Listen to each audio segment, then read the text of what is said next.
नमस्कार दोस्तों, angel broking के इस पॉडकास्ट में आपका तहे दिल से स्वागत है।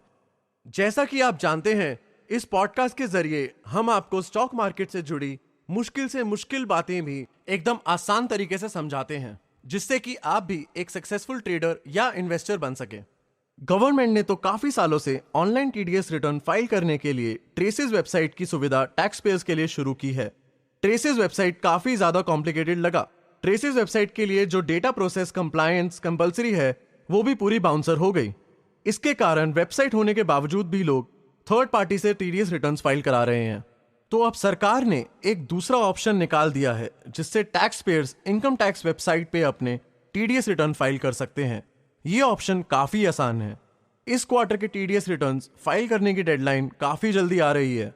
आपको पता ही होगा कि 31 मार्च 2020 तक आपको अपने जनवरी से लेकर मार्च तक का टीडीएस रिटर्न फॉर सैलरी या कोई भी टीडीएस डिडक्शंस फाइल करना है। आप अपने टीडीएस रिटर्न को सिंपल और इजी तरीके से ऑनलाइन फाइल कर सकते हो। चलो, मैं आपको ऑनलाइन और ऑफलाइन दोनों का स्टेप बाय स्टेप प्रोसेस और सारी इंपॉर्टेंट डिटेल्स समझा देता हूं।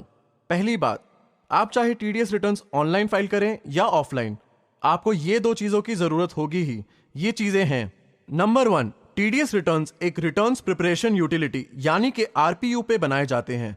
And number 2, the TDS statement has to be validated by file verification utility यानी कि एफवीयू। ये दोनों चीजें दोनों ऑप्शंस में कंपलसरी हैं। आरपीयू और एफवीयू आपको एनएसडीएल वेबसाइट पे मिल जाएंगे। तो चलो अब देखते हैं step by step process of filing TDS return. पहले सिखा देता हूं ऑनलाइन प्रोसेस।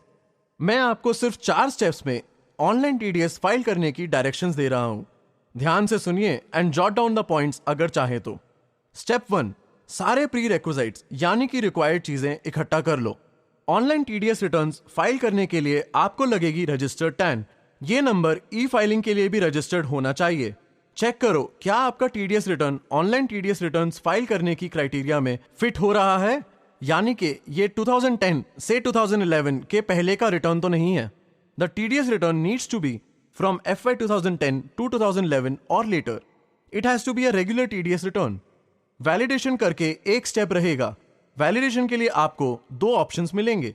अपने लिए कन्वीनियंट ऑप्शन चूज करो और उस ऑप्शन के लिए रिक्वायरमेंट सेट करो। ऑप्शन 1 रहता है link details for electronic verification या ईवीसी। ये ऑप्शन के लिए प्रिंसिपल कॉन्टैक्ट्स बैंक अकाउंट नहीं तो demat account needs to be provided. Alternatively, the principal contact's PAN number Aadhaar से लिंक्ड होना चाहिए।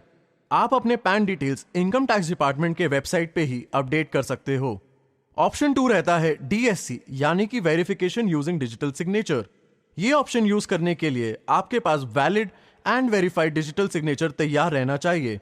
जो ईमेल टीडीएस रिटर्न्स के लिए लिंक्ड है वो जारी है, इनबॉक्स फुल तो नहीं है, पासवर्ड तो नहीं भूल गए ना। Step 2, visit the income tax departments website और लॉग इन कर लो। Visit www.incometaxindia.efiling.gov.in। दोबारा बता देता हूं, रेडी? वेबसाइट है www.incometaxindia.efiling.gov.in। अब लॉग इन करो by clicking on the button जिस पे लिखा है लॉग इन हियर। ये आपको स्क्रीन के राइट साइड पर दिखेगा। अगर आपको अपना यूजर नेम याद नहीं है, मैं आपको हेल्प कर सकता हूं। Your user name is your tan. अगर आप अपना पासवर्ड भूल गए हो, उसी जगह पे आपको नए पासवर्ड के लिए ऑप्शन मिलेगा। नए यूजर्स भी इसी वेबसाइट और इसी पेज पे रजिस्टर हो सकते हैं। स्टेप 3, फॉर्म भरने का समय आ गया है। लॉगिन करने के बाद टीडीएस टैब में अपलोड टीडीएस चूज करो। स्क्रीन पे एक फॉर्म खुलेगा।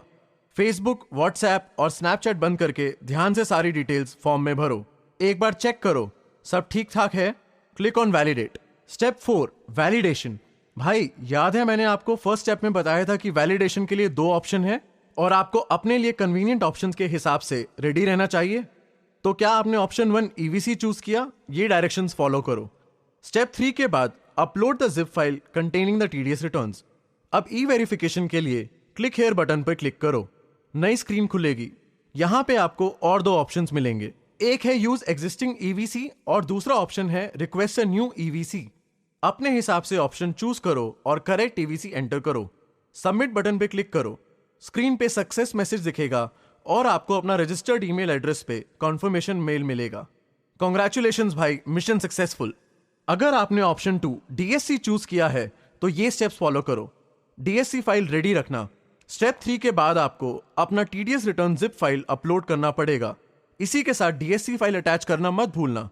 जब अपलोड कंप्लीट हो जाएगा आपको स्क्रीन पे सक्सेस मैसेज दिखेगा और आपकी रजिस्टर्ड ईमेल एड्रेस पे कंफर्मेशन मेल आ जाएगा। वेल डन दोस्तों, हो सकता है आपके ईवीसी और डीएससी के डॉक्यूमेंट्स रेडी नहीं हैं या for any other reason the online option is not convenient for you. अगर आपको टीडीएस रिटर्न्स ऑफलाइन फाइल करना है तो मैं इस ऑप्शन के लिए भी आपको 4 सिंपल स्टेप्स का प्रोसीजर सिखा देता हूं। रेडी? स्टेप 1, टीडीएस रिटर्न्स के लिए सही फाइल फॉर्मेट डाउनलोड करके रख लो। आपको सही फॉर्मेट एनएसजीएल वेबसाइट पे मिल जाएगा। फॉर्म डाउनलोड करने का यूआरएल नोट कीजिए www.tins-services/etcs-etcs-rpu.html। I repeat www.tins-services/etcs-etcs-rpu.html। Format के हिसाब से क्लीन टेक्स्ट यानी कि विदाउट फॉर्मेटिंग में टीडीएस रिटर्न स्टेटमेंट बनाओ। यह आपको .txt फाइल में बनाना पड़ेगा। Utilize RPF for filing the TDS returns. फिर एफवीयू यूज करके फाइल को वैलिडेट कर लो। यहां पे हो सकता है कि सिस्टम कहीं एरर डिटेक्ट कर ले।